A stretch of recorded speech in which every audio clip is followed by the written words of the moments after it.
virtual event.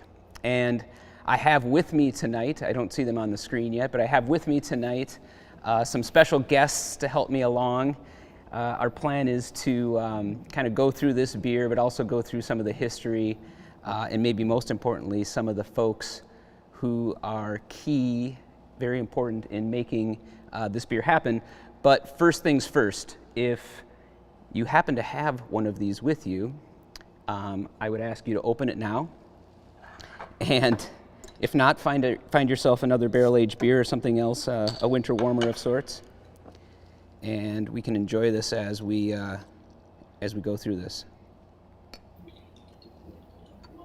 And just as a reminder, we always recommend a brandy snifter. I have a Scotch glass here, which is pretty awesome.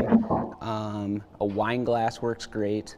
Your favorite beer glass, but essentially you're looking for something that will showcase the aromatics of this beer, and actually as it warms, some of the love will come forth. But moving this forward, now that we have the beer poured, I'm going to turn it over to Ollie Rozzi. Maybe I should introduce everybody that's here first. So with us tonight is Ollie Rozzi, a 17-year veteran of Firestone Walker Brewing Company. He started in the lab and has worked his way up to operations director and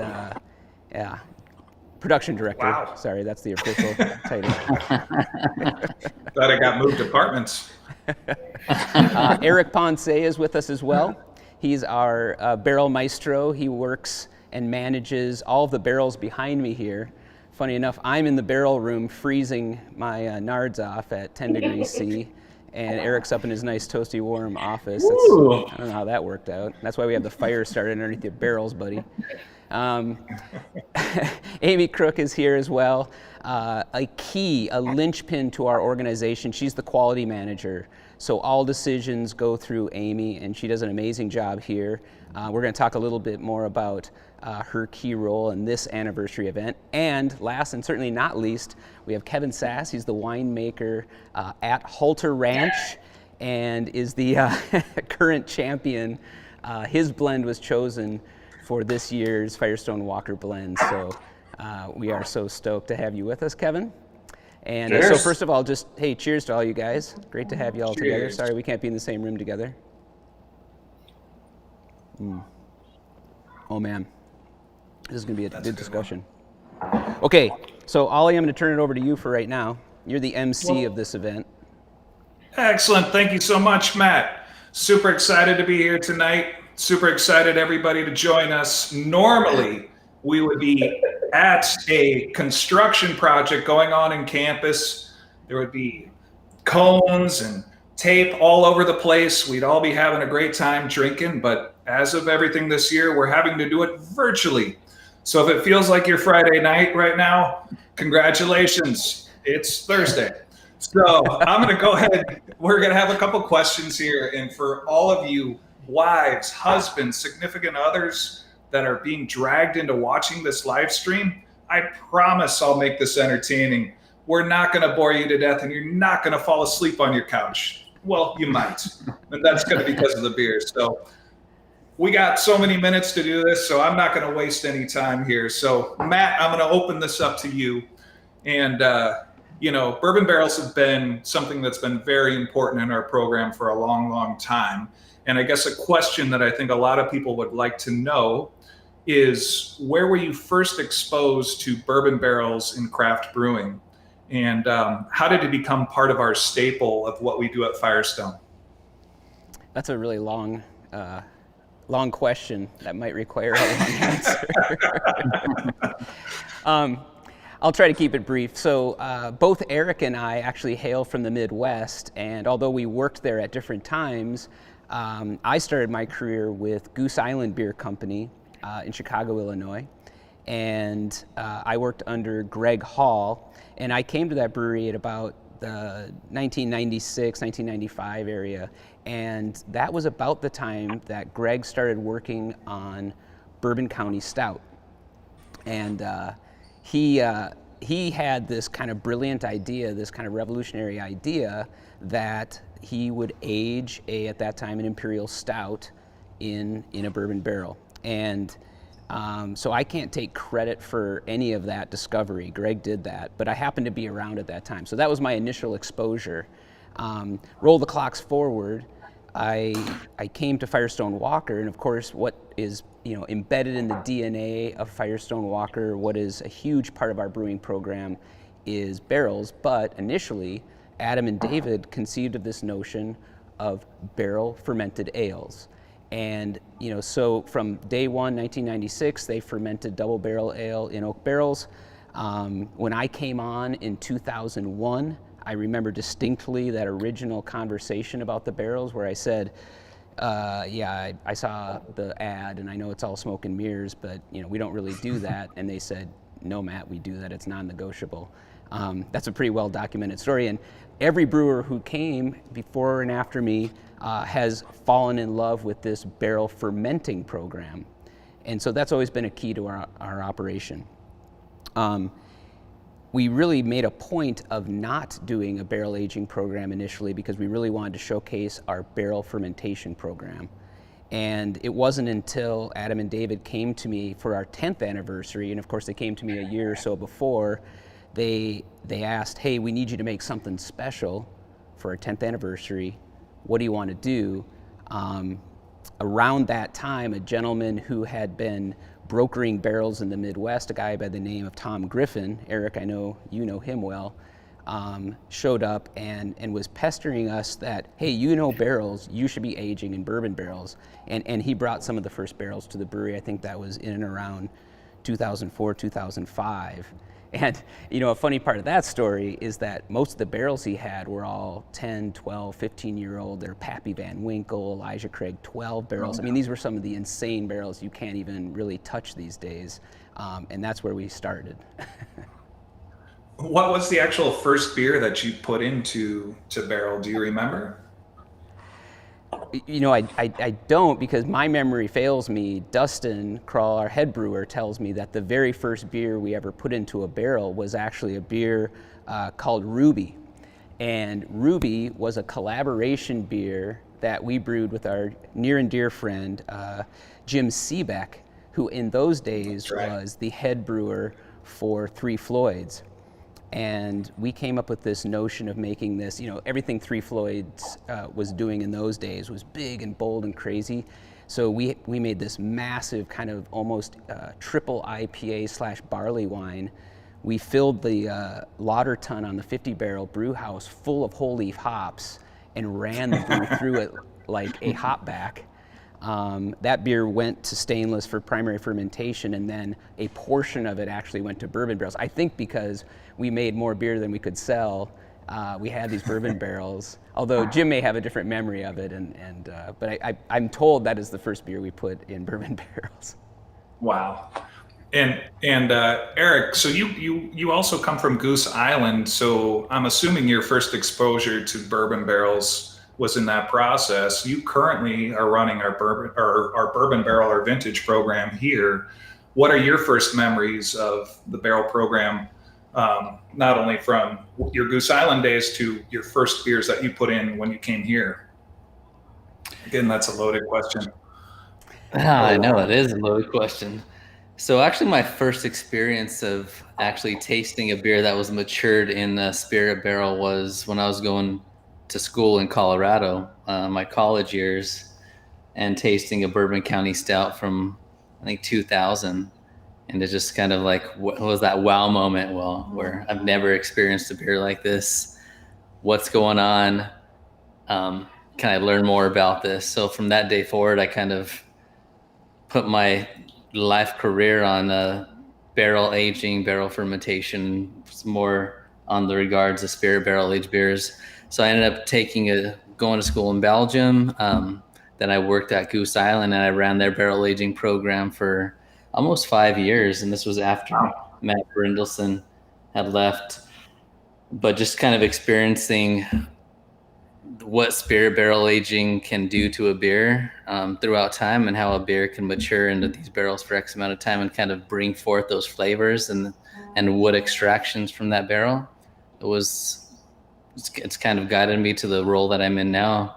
And being here at Firestone Walker, it's I mean, it's a dream come true being in, because I Sure. love wine as much as I love beer. So Hey, what I'd like to add is that when we started the Bourbon Barrel program, it was very small, and it was really predominantly focused on this anniversary program. And it wasn't until much later that we started releasing some of the components. But I never had real high hopes of it becoming what it is today in this beautiful room full of barrels. But I have to shout out to Eric in that.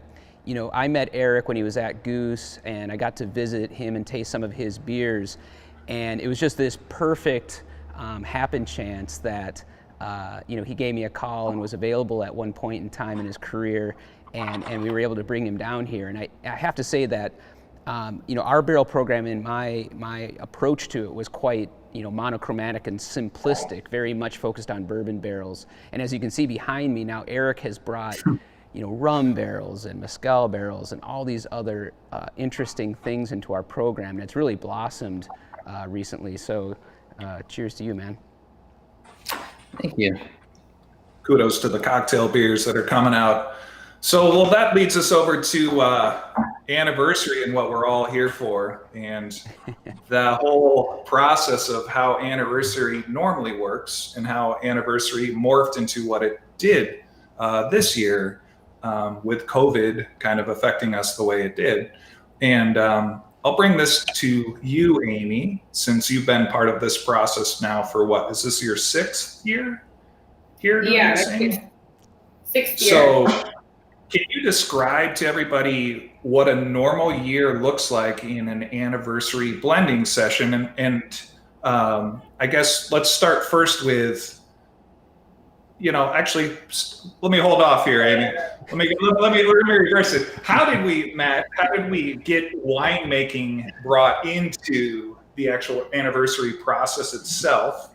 And then what was that inspired by? And then how did we wind up here with the Halter Ranches of the world helping us create blends? Okay. Well, once again, my memory probably fails me to some point, but I'll keep it short and brief. I think what really happened back in 2005 when Adam and David first came to me and asked me about making a special beer for the anniversary, I got so excited because you got to recall, at that point in time, our portfolio was double barrel ale, we had Pale 31, and we had lager. And I mean, we had a few other beers, but we had a really small portfolio. We had yet to release an IPA at that point. So when they came and said, you can make anything you want, I kind of freaked out. And if you recall, we put a barley wine in the tanks, we put an imperial stout, an imperial brown ale, we put all these different beers in trying to figure out what that beer should be. And we got to a point where, we needed to make a decision pretty quickly. We had barreled down a lot of those beers.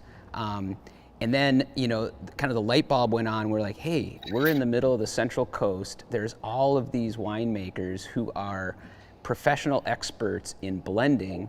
Why don't we bring them in and get their opinion on these beers and figure out a blend that works rather than trying to create one beer in these barrels? Because it seemed like every time we tasted each barrel tasted different. So we needed a little bit of help. So, folks like Kevin, at the time, I think you were working at Justin, Matt Trevison at Lenny Coloto, Justin Smith at Saxum. I mean, again, this was, in the early days for some of you as well. You were young in your career. I remember kind of picking up the phone and calling some of you all and saying, hey, I'm going to need some help over at the brewery. Would you mind coming over and just tasting through these beers? And in fact, one of our local kind of beer heroes / beer gurus, Chuck Higgle, he offered to organize that original tasting. And, it was a relatively small group. We all gathered together, and this concept of blending with the winemakers was born. That makes a lot of sense. And blending's been a big part of our program for a long time. Coming up with flavors with different beers and creating new products.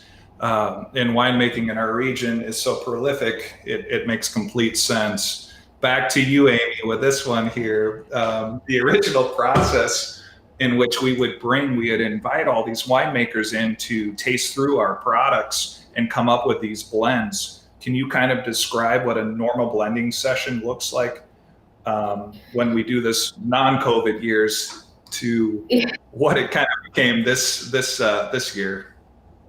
Yeah, so typically what we do for the blending session is we invite everybody to come in, we shut down our visitor center, and we make, we divide, 10 or 12 different kind of blending sessions, and we outfit them with all the lab supplies they would need, beakers, cups, graduated cylinders, whatever. And we pull anywhere from 8 to 10 of our barrel-aged beers. I think one year actually we used Double Jack and Wookie Jack, so kind of whatever we have available and want to go into the blend that year. Pull all these beers, we invite all the winemakers to come in. We have pivos for everybody to palate cleanse in between. And typically, we started with every winery with its own team, and then it just started getting kind of out of hand with how many people and how many wineries would be showing up. And so we didn't want 20 or 30 different, blends to be blind tasting at the end of it. So we forced everybody into teams, and then they would taste through all the beers, put together a blend of whatever, they kind of wanted it to be. They had full creative control.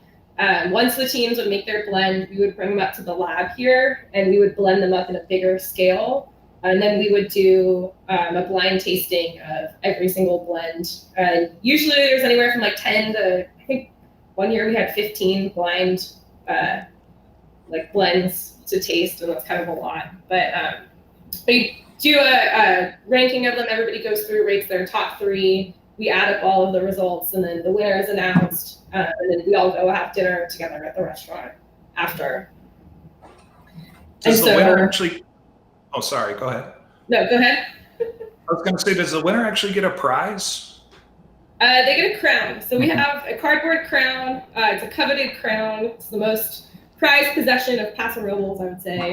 And every year the winner tricks it out with, I think somebody put like glitter on it one year. They put the name of their winery all over it. I think there's some like smack talking. It's the Stanley Cup of Paso Robles. Yeah, yeah, it is. Funny. And so then there's like a passing of the crown ceremony when we announce the winner, and it's both a sad and a joyous moment depending on who you are. So this year was COVID, and we had to change course with the blending session, with the way we went about doing the winner and losers of this competition. So what did you and Eric have to do to get this blend done? Yeah, so we couldn't really invite 40 people in while come into a small space maskless. It would just be irresponsible. So we decided to shrink the program down to just past winners and take it on the road and do a virtual blending this year. So this is the best of the best, right? This is the best of the best. Yes. This is no holds bars, best of the best. You only have to get the invite to be here. So how many people was it all together, or how many groups, I should say? So it was 7 or 8 wineries. I believe it was 8 wineries that we put together. We were trying to be a little quiet and not let the other ones know what's going on. Yeah. The cat's out of the bag now, so. Everybody knows we did it. But it was a lot more work on the front end this year for us. So Eric pulled barrel samples of a majority of the beers, racked them out of barrel into just our standard 12-ounce bottles, capped them. The ones that we had already packaged from last year, we pulled those samples. We put together a really nice, kit in a cooler for them with all the samples, all the lab supplies on the go that they would need. And then we included a couple 6-packs of Pivo, because you can't blend beer without Pivo. And went and took the vintage 805 truck. I can't remember, it has a name, I can't remember. Lebowski. Yeah. And 65 Ford. Yeah. And we took a drive through the vineyards here and delivered them and dropped them off at all the wineries. Everybody made the blends on their own time, emailed them to us, and then Eric pulled samples again, and he blended them all up, put them all in bottles, and then we drove through and dropped them all off again. Wow. I think driving the truck was the highlight for Eric. We were praying that the truck wouldn't break down. Yeah. Don't break down. There's but a we couple made it. moments where you're a little nervous. So Kevin, how does it feel to wake up every morning and piss excellence, man? You did it here. You beat everybody. Listen, I mean, it makes it sound even better now, because to know that it was just the best of the best in this competition, and for me to come out and win the best of the best, I think that, I got to be honest and tell Matt and everybody else there, for the last 10 years, because it's been about 10 years since I won. So I kind of felt like a dry spell, but actually what happened was there were so many people there. I just wanted to let other people win. But then, when you guys decided to narrow it down to 8 people, I was like, all right, now it's my time to come back and make this all happen. So that's why I decided to step up this time around. And I'm still amazed about, Matt's email the other day about, a beer a day for the rest of my life. Walking there, that's like, as the winner. Gotta go. I mean, what am I gonna do? I mean, I can't even leave Paso Robles now. I gotta stay here for the rest of my life. It's fantastic. Right. Fantastic. Kevin, I was going to say that, Kevin, do you have the beer with you, by the way? I got it in my glass, in my hand. And So I think, here. and I don't mean to step on your toes, Ollie, but I think it would be really cool for Kevin to give us his kind of rundown on the flavors and everything that he gets. And if, you think it's close to the blend that you made and what you were thinking when you were blending this together. Well, 'Cause I haven't actually heard this yet. And that's interesting that you say that, because I will tell you, like, sometimes in the wine business, when we help make blends with the ownership and stuff, we'll be like, oh yeah, this is great. We love the way you did this. We like your input on this. And then we go back and we blend it ourselves the way we want it. So I'm hoping that didn't happen, Matt. I'm hoping that Matt. No, because it make your is own your blend. I promise you, it's your blend. I wasn't even in the country. 100% true to the blend. Right. Yeah. So, I mean, conceptually, I can kind of walk you through for a second my thought process when we went through all this, because, I think about it a little bit, differently. I think winemakers think about it a little bit differently, and everybody, at least from a winemaking standpoint, has their own style.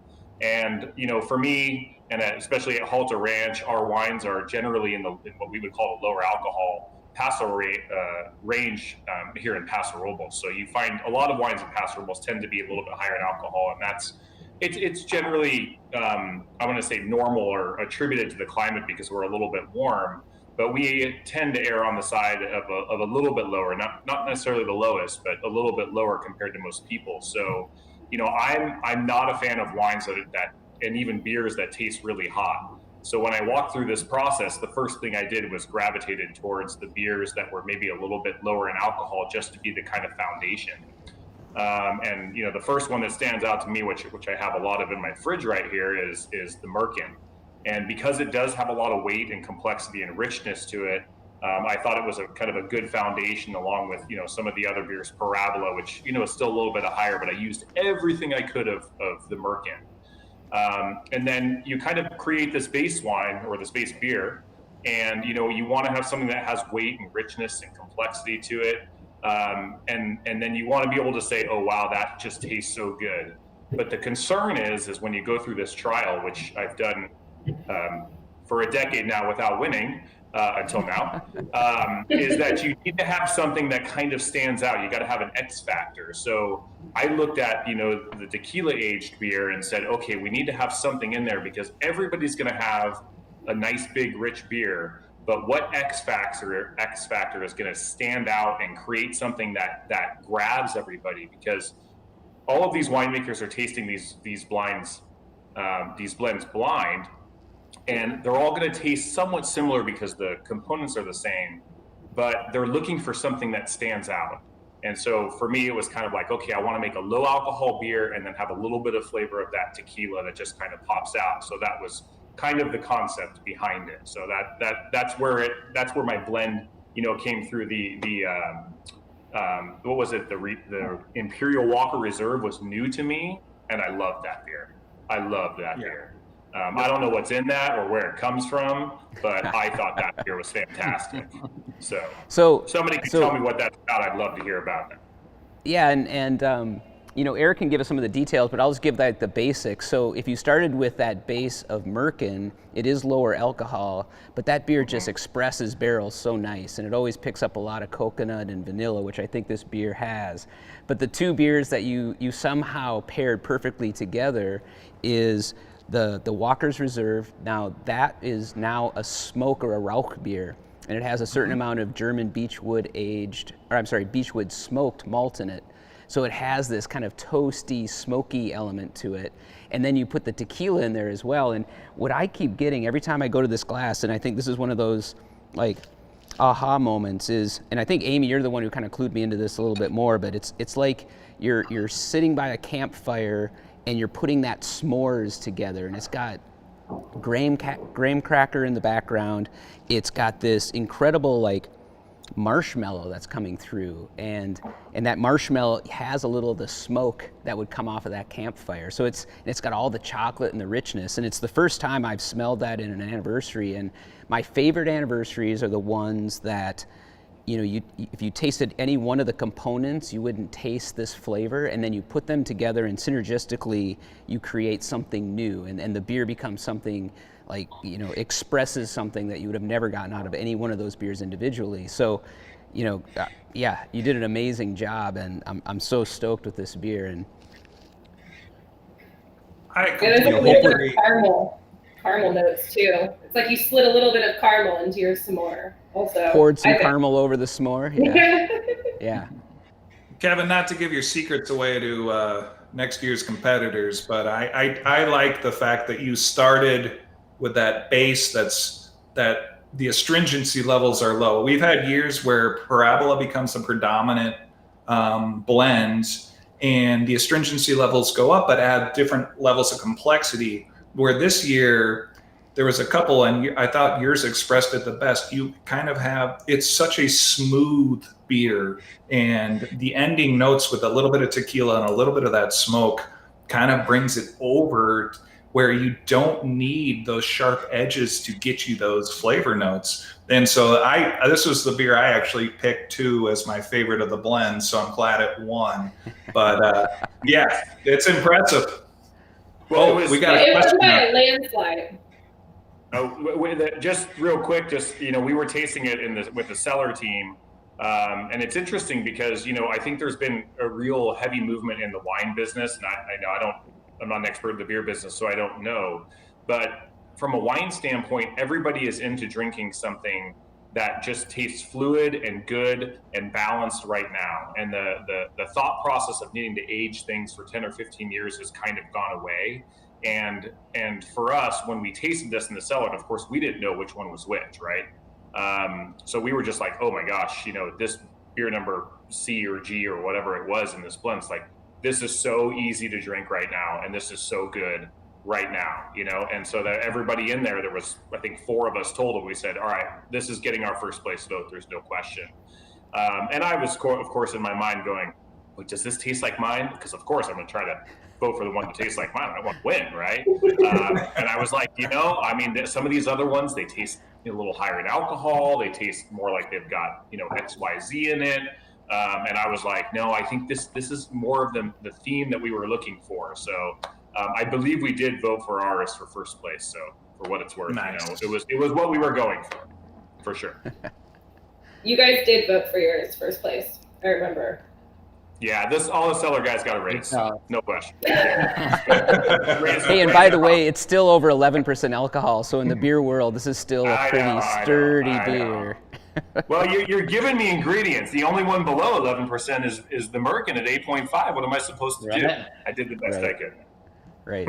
But, again, back to Merkin, it is one of those beers that it goes in as this roasty, toasty oatmeal stout, and then emerges from the barrel a year later with tons of vanilla, tons of coconut. It, like Ollie said, all of the sharp edges are trimmed off.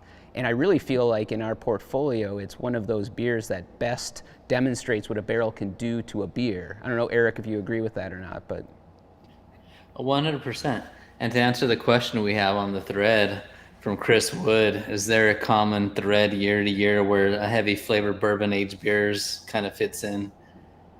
And what I loved about this year's blend is that Velvet Merkin was the highest percentage blend being used, because before I took kind of over the program, Parabola, whatever percentage of Parabola was allocated to the winemakers, they would always use that. So it was always a good blend, but there's a lot of Parabola going on. So I kind of thought I want to limit to how much Parabola is being used and kind of showcase a lot of these other beers that the winemakers can kind of put forth. And Velvet Merkin, surprisingly, that's our lowest ABV spirit barrel aged beer, but it ages so beautifully. And like Matt says, it really showcases the barrel and what wood extractions are coming out. So again, going to the blend for this year, it's probably one of the smoothest anniversary ales that we've had. So kudos to you, Kevin. Oh, we got another question out there.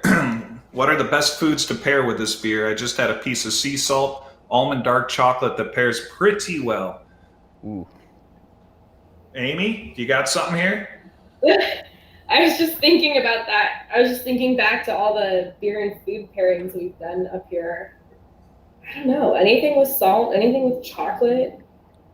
A steak maybe would probably be pretty good with it. That like meaty, salty notes would pair really well with the like light smoke character of the beer.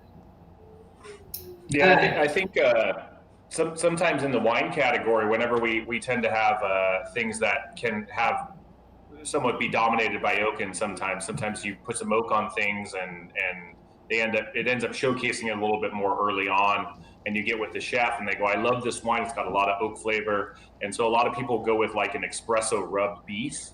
You know how they take espresso and they grind it down and they rub the edges with that beef, and then they put it on the grill. And then you take, some sort of sauce that you cook down, whether I don't know enough about cooking down beer, whether you can do that or not. You guys probably do, but a reduction sauce with something that has some components of the vanilla and cinnamon that they can put in that reduction sauce with an espresso rubbed beef. I just can't even. Whew, salivating. Let me stop for a second. Eric, your wife's a chef. What do you think she would say right now? Yeah, so Rachel's a lot of contrasting flavors. So if it does have a lot of coconut or vanilla in there, she would always say don't pair with anything that has those actual flavors. They're gonna compete so much. So she would probably do some pretty cool. I don't want to throw words in her mouth, but some really cool cheeses, like a really vibrant blue cheese, or a good charcuterie board with some salt added to it. So they kind of find a middle ground on complementing one another. Nice. So it depends on if you want to complement or contrast. There's so many ways to go with that. And the good thing about this beer is there's so many flavors and aromatics that come with it. The sky's the limit on what food would go good with this. I have a question here. So I know we got a crown for the winner of this competition. Do you think we need to get a loser's prize, much like my fantasy football league, like something that really humiliates these people for coming in last? No. Would that inspire you, Kevin? No, okay. It's been 10 years, so I could afford that loser crown for about 9. But now that I want you to implement that, but you need to implement it starting now, because I already won. I can't be the first person to wear the loser's crown and put the halter logo on the loser's crown. You can have somebody else put it on, and they're the first one to get that crown, and then maybe from there on we'll do that. That's a great idea. That is. Well, Eric, I have a question for you. Since the barrel program's kind of morphed not only into these anniversary products, but these one-offs and into cocktail beers, where do you kind of see the future of the barrel program actually going? I always get super excited when I see any of your cocktail beers come out.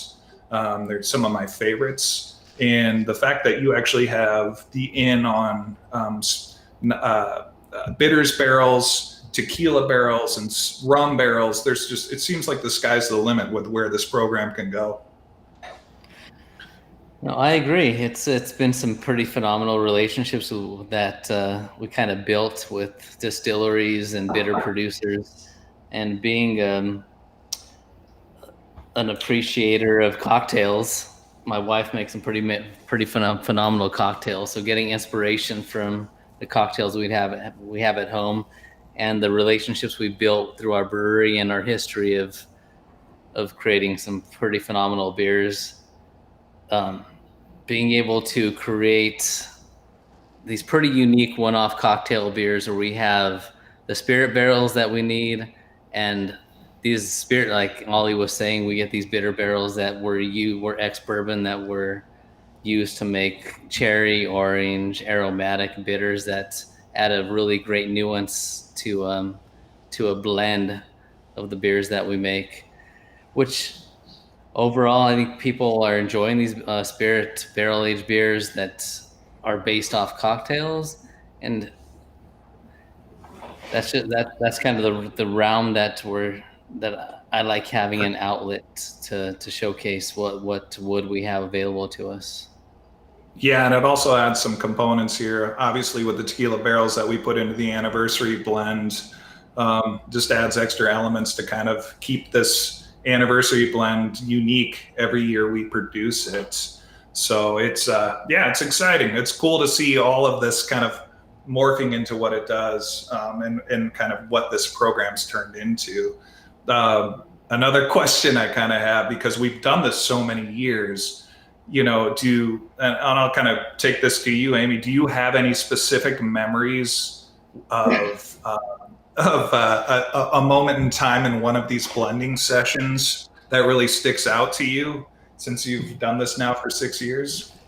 Yeah, I mean, I think the most, I hope David Walker is not watching this, but the most stand-up moment I've had with these blending sessions was the first year I did this. I was still an intern, and I'd only been here for like a couple months.